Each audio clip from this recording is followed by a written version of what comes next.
Ето така да се приготвиме и за така известните гъбки, които изглеждат много лесни, но много хора падат на тях. Имаме три варианта общо взето.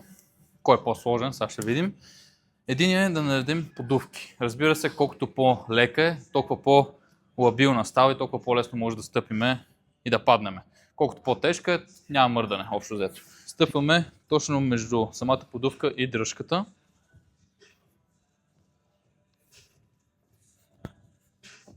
Така.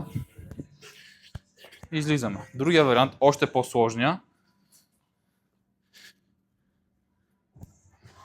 е ако стъпваме изцяло отгоре върху самата дръжка. Тук вече става хептен, повече упражнение за изцяло чист баланс.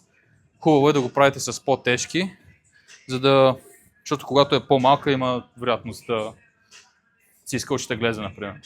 Най-лесният вариант е да наредите ето такива, примерно, дискове и просто по тях да скачате и да наредите примерно 10-15, за да можете да тренирате отскоците и баланса.